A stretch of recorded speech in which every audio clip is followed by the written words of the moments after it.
मेरा नाम दिव्यांशु चौधरी है and this year in UPSC Civil Services Examination 2020 I have secured rank 30. ये मेरा सेकेंड अटेम्प्ट था सिविल सर्विसेज एग्जामिनेशन में. In my first attempt what I had done was मैं interview stage तक गया था but unfortunately in the final list मेरा नाम नहीं आ पाया था. So this time thankfully I have been able to secure that name. So मैंने यूपीएससी के, जैसा कि मैंने बताया, 2 अटेम्प्ट्स दिए हैं एंड इन 2 अटेम्प्ट्स में द टोटल टाइम जो मुझे लगा वो 3 इयर्स था. So my UPSC journey broadly spend across these 3 years. Talking about the specific preparation जो मैंने करी for prelims, mains and interview, तो उसको मैं थोड़ा सेग्रीगेट करना चाहूँगा, जो डिवीज़न है एग्ज़ाम के बेसिस पे. तो सबसे पहले जब मैं भी आया था अ, राजेंद्र नगर में, मैंने अपनी कोचिंग वहीं से ली थी, तो मेरी यूपीएससी जर्नी वहीं से स्टार्ट होती है. उसके बाद मैंने कोचिंग में एनरोल किया था जीएस और मैथ्स दोनों के लिए. मैथ्स मेरा ऑप्शनल था for UPSC civil services examination and उसके बाद में मैंने जो सभी एस्पिरेंट्स करते हैं, मैंने वही स्टैटिक बुक्स परचेज की थी. जैसे पॉलिटी में लक्ष्मीकांत हो गई या फिर एनसीईआरटीज़ तो ऑफ कोर्स काफ़ी इम्पोर्टेंट हैं इस एग्ज़ाम के लिए. सो ये सब चीज़ें मैंने परचेज करी और इनको पढ़ना स्टार्ट किया.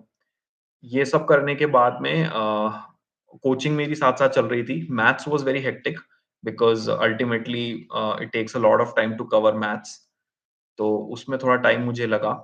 मैंने मैथ्स की कोचिंग कोशिश करी कि जितनी जल्दी मैं खत्म कर सकूँ, मैंने करी. 4 टू 5 मंथ्स मुझे लगे थे एंड उसके बाद में मैं सिर्फ जीएस की कोचिंग कर रहा था. वाजीराम एंड रवि से मैंने जीएस की कोचिंग ली थी. अराउंड 10 टू 11 मंथ्स वो चली थी और उसके बाद मैं अपने घर आ गया था दिल्ली छोड़ के एंड मैंने अपने दोनों अटेम्प्ट्स यहीं से लिखे हैं. तीनों components of each and every attempt, prelims, mains and interview, मैंने घर से ही दिया है. तो 1 साल मैं दिल्ली में था और 2 साल मैं अभी घर में था before my rank came up. तो ये ब्रीफली मेरी यूपीएससी की जर्नी थी. अब जैसा कि मैंने कहा कि प्रीलिम्स, मेंस और इंटरव्यू में डिवाइड कर सकते हैं हम इस जर्नी को. तो मैं थोड़ा इनकी स्ट्रैटेजी के बारे में थोड़ा आपको बताऊँगा. बट उसके पहले I just want to give a timeline कि मैंने यूपीएससी की जर्नी कब शुरू की और उसके अलावा मेरा क्या मोटिवेशन था इसमें आने के लिए. तो मेरी यूपीएससी जर्नी स्टार्ट हुई थी 2018 में. ये तब था जब मैं अपना जॉब, जो कि मैं एचएसबीसी बैंक बॉम्बे में कर रहा था, वो छोड़ के आ गया था. A bit of a brief background, जो मैंने थोड़ा कॉलेज का मिस कर दिया, वो ये है कि I have done my engineering from BITS Pilani 2011 to 2015. उसके बाद मैंने आईएम कैलकाटा से एमबीए किया है 2015 to 2017 and for a year मैंने एचएसबीसी बैंक में जॉब भी किया है टिल 2018 एंड 2018 के बाद में मैं अपनी जॉब छोड़ के यहाँ पर आ गया था दिल्ली कोचिंग करने. तो मेरा मोटिवेशन बेसिकली ये था कि पहली चीज़ तो ये थी कि मुझे, एक चीज़ ये थी कि मुझे इम्पैक्ट चाहिए था अपने काम का देखने के लिए. एंड जब मैं अपने कॉलेज टाइम्स में था, तब मैंने एनएसएस और टीच फॉर इंडिया में अपना कंट्रीब्यूशन दिया था. तो मुझे एक चीज़ रियलाइज़ हुई कि इनका जितना भी मैंने इम्पैक्ट देखा, छोटा-बड़ा जितना भी, एनएसएस में जैसे बच्चों को पढ़ाना was a very enriching experience for me. And similarly teach for India में एसएमसीज़, जो स्कूल मैनेजमेंट कमिटीज़ हैं, उनका पायलट प्रोजेक्ट हमारे आईएम कैलकाटा के मेरे 3-4 दोस्त थे, हमारा एक ग्रुप था, उसके साथ टीच फॉर इंडिया ने सबसे पहले रन किया था, जो कि आज काफ़ी सक्सेसफुली रन कर रहा है, specifically in the Delhi government, Delhi government schools. तो वो चीज़ मुझे काफ़ी इंस्पायर करी कि अगर एक इम्पैक्ट मैं एक कॉमन मैन की तरह ही इतना डाल सकता हूँ सोसाइटी के ऊपर. So being an administrator, I think मैं काफ़ी इश्यूज़ सॉल्व कर सकता हूँ, not only of the education field but of multiple fields like health, water, sanitation etcetera. काफ़ी इश्यूज़ हैं हमारी सोसाइटी में. तो ये मेरा प्राइमरी मोटिवेशन था सिविल सर्विसेज़ में आने के लिए. उसके अलावा 2-3 चीज़ें जो मैं जब आया था तो मैंने बहुत ही क्लियर कट सोच के रखी थी। पहली चीज़ तो ये थी कि मैं अपना ऑप्शनल मैथमेटिक्स लूँगा। The reason for this was कि मैथ्स एक तो काफ़ी इंटरेस्टिंग सब्जेक्ट है, मुझे काफ़ी मज़ा आता है मैथ्स करने में। उसके अलावा ये भी एक चीज़ है कि जब मैं बोर हो जाता हूँ जीएस से तो आई थिंक मैथ्स मेरे को एक फ्रेश स्टार्ट देता है। तो उसकी वजह से मेरे को मैथ्स काफ़ी इंटरेस्टिंग भी लगता है। सेकंडली ये था कि जो मैंने इंजीनियरिंग और मैनेजमेंट की पढ़ाई करी थी, उसमें काफ़ी चीज़ें मैथ्स के टॉपिक्स में कवर कर लिया था मैंने। For example topics like operations research and differential equations ये सब चीज़ें मैंने ऑफ कोर्स वहीं कवर कर लिए थे। तो it was very easy for me to just revise them again and implement them in the exam rather than going for a new subject जहाँ पे मुझे टोटली फ्रेश स्टार्ट देना पड़ेगा और 4 से 5 महीने लगाने पड़ेंगे। तो ये मेरे मैथ्स के बेसिक रीज़न्स थे अपार्ट फ्रॉम द रीज़न कि of course maths is one of the top most scoring optionals. So ये रीज़न डेफिनिटली था। तो इसकी वज़ह से मैंने मैथ्स चुना था। ये मेरा पहला राजेंद्र नगर में आने से पहले डिसीज़न था। सेकंड डिसीज़न ये था कि जितने भी रिसोर्सेज़ रहेंगे, मैंने सोच के रखे हुए थे कि मैं काफ़ी मिनिमम और कंस्ट्रेंट रखूँगा। इसका रीज़न ये था कि यूपीएससी में रिसोर्सेज़ की कोई कमी नहीं है, कोचिंग मटेरियल की भी कोई कमी नहीं है। But this is a very important thing कि आप जितने कम रिसोर्सेज़ रखेंगे और जितना आप रिवाइज़ करेंगे बार-बार, पर्टिकुलरली जो स्टैटिक पार्ट है उससे आपको ज़्यादा फ़ायदा होगा एज़ कम्पेयर टू कि आप अपने रिसोर्सेज़ बहुत सारे कर लें और उसमें से कुछ भी आप पढ़ नहीं पाएँ in the end. Revision is the most important part in civil services preparation. तो ये सब चीज़ें मेरी अ, प्री डिसाइडेड थी before jumping into the UPSC preparation. अब इसके बाद मैं आता हूँ कि मैंने स्टार्ट कैसे करी अपनी प्रिपरेशन एंड देन मैं स्ट्रैटेजी वाइज़ रिवीजन बताऊँगा आपको। तो स्टार्ट करने पे जैसे मैंने कहा मैंने कोचिंग जॉइन की थी and the Hindu newspaper which is considered to be the most important source of current affairs for civil services aspirants मैंने भी उसे रेफर किया था। ऑफ कोर्स मैंने आज तक उसके पहले कभी कोई न्यूज़पेपर नहीं पढ़ा था पूरी तरह से। तो मेरे को ये रियलाइज़ हुआ कि हिंदू न्यूज़पेपर शुरुआत पढ़ने में मेरे को काफ़ी टाइम लग रहा था। मेरे को समझ नहीं आ रहा था मैं क्या करूँ? ढाई से 3 घंटे जा रहे थे मेरे। तो एक यूट्यूब पर ही रोमन सैनी सर जो अनअकैडमी के फाउंडर हैं, उनका एक वीडियो है, जिसमें उन्होंने काफ़ी अच्छे से आउटलाइन कर रखा है कि हम लोगों को हिंदू में कौन-कौन से पेजेज़ पे क्या-क्या इम्पोर्टेंट चीज़ें जो पढ़नी चाहिए। तो मैंने वो वीडियो देखा था। तो उससे मैंने फ़िल्टर आउट कर ली चीज़ें कि इस पेज पे ये इम्पोर्टेंट है, तो मैं इसी पे ध्यान दूँगा। और मेरे ओपिनियंस बनना स्टार्ट हुए। तो इसकी वजह से मैंने न्यूज़पेपर का जो टाइम है वो लगभग ढाई घंटे से आधे घंटे पे रिड्यूस कर लिया था इन अ मंथ बिकॉज़ इस वीडियो ने मुझे काफ़ी हेल्प किया कि हाँ, ये चीज़ें मुझे इम्पोर्टेंट लगती हैं। तो पहली चीज़ तो ये थी। दूसरा फिर ये था कि कोचिंग के साथ-साथ जो स्टैटिक पार्ट मैं पढ़ रहा था, उसकी वजह से काफ़ी हेल्प भी मिल रही थी मुझे करंट अफेयर्स में, कि हाँ अ, मतलब मुझे समझ में आ रही थी चीज़ें कि हाँ, जैसे इकोनॉमी में अगर मेरे को फिस्कल डेफिसिट का टर्म दिख रहा है कहीं न्यूज़पेपर में, तो उसका मतलब क्या है? क्योंकि फिस्कल डेफिसिट मैं क्लास में भी पढ़ रहा था। तो ये थोड़ा हेल्प डेफिनिटली किया मुझे कोचिंग ने इस टर्म्स में। तो ब्रॉडली ये मेरी स्ट्रैटेजी थी।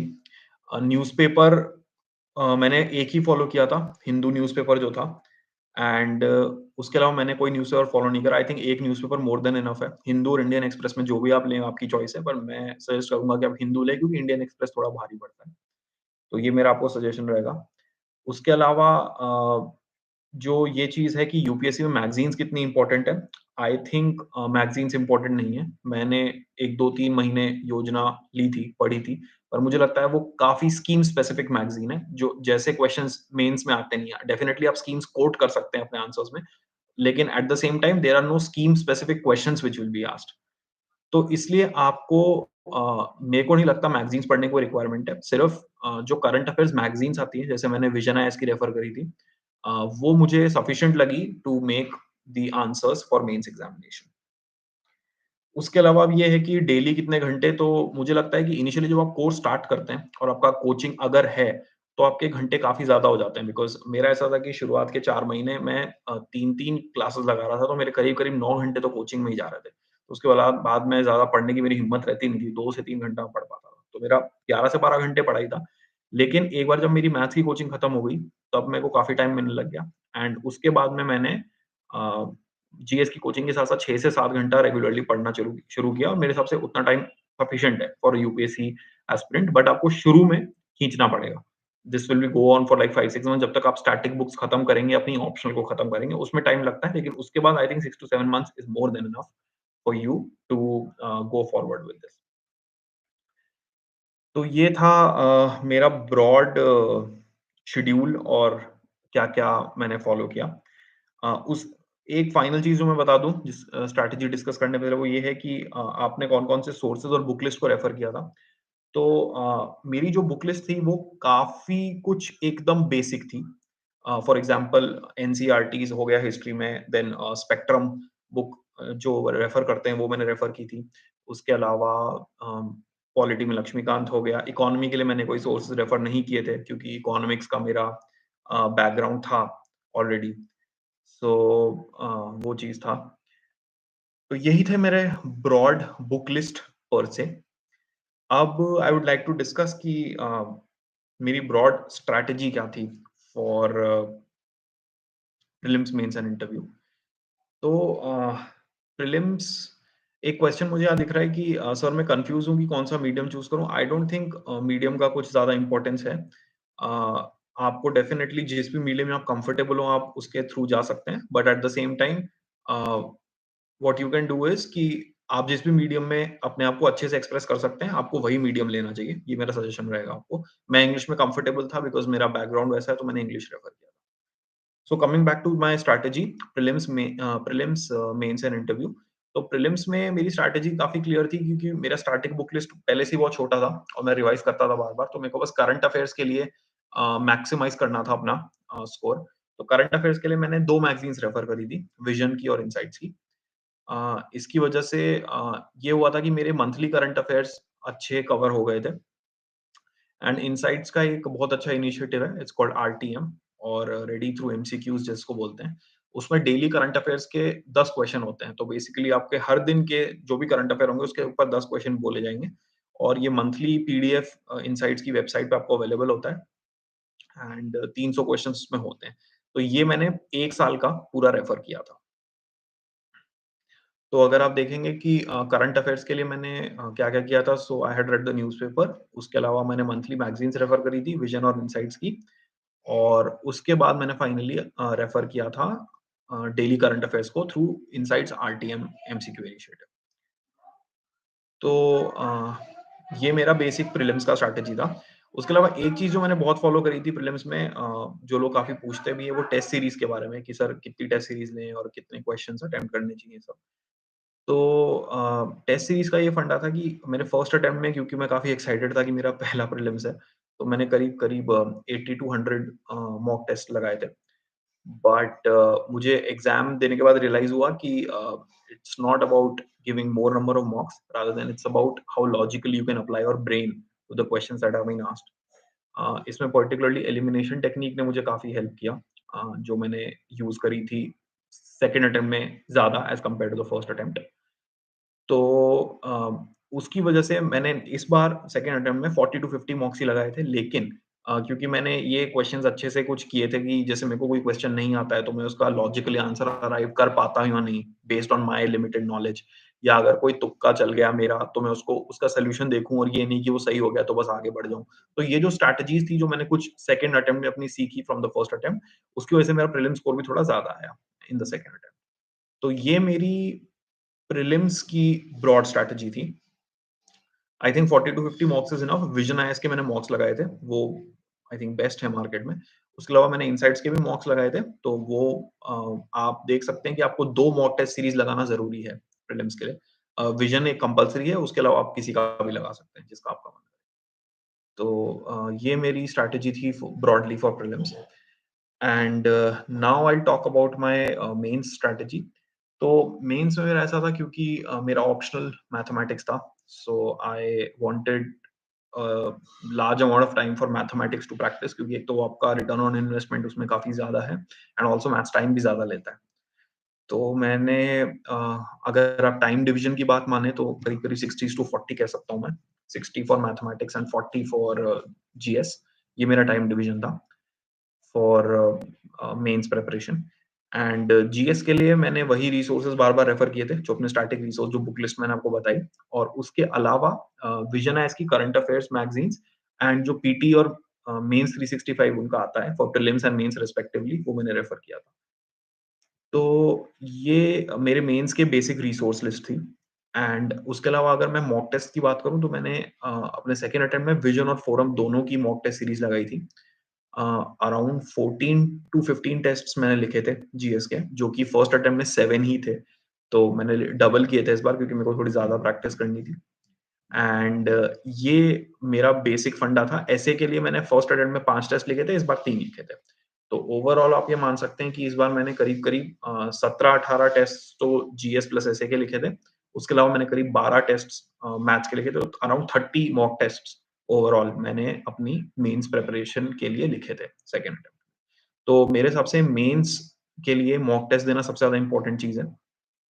एंड स्पेसिफिकली अगर मैं जीएस की बात करूँ, क्योंकि काफ़ी लोगों को, क्योंकि जीएस तो अल्टीमेटली एक कॉमन चीज़ है ही। तो जीएस में कुछ फंडे ये रहते थे कि अगर आप जो भी आंसर लिखते हैं वो इंटर बॉडी कंक्लूजन फॉर्मेट में होना चाहिए। आपके जो बुलेट पॉइंट्स हैं होने चाहिए इन द बॉडी। उसके अलावा इंट्रोडक्शन में अगर आप कोई डेटा पॉइंट डाल पाएँ या कोई डेफिनिशन डाल पाएँ तो वो बहुत इम्पोर्टेंट रहेगा। एंड उसके अलावा कंक्लूजन थोड़ा फ्यूचरिस्टिक रहना ज़रूरी है। And also diagrams and flow charts are very important in the mains examination, particularly in the body part. क्योंकि जितना आप डायग्राम्स बनाएँगे, अगर आप डायग्रामेटिकली किसी चीज़ को अच्छे से समझा पाते हैं, तो आई थिंक वो कंटेंट की नीड रिड्यूस करता है और एग्जामिनर को एक बेटर पिक्चर दिखाता है आपके आंसर की। तो ये मेरा मेंस का ब्रॉड स्ट्रैटेजी था। आंसर लिखना is not a very big deal, answer writing. मैंने प प्रैक्टिस तो एज़ सच नहीं करी थी आंसर राइटिंग की पहले से, मैंने सिर्फ़ मॉक टेस्ट के थ्रू ही किया था।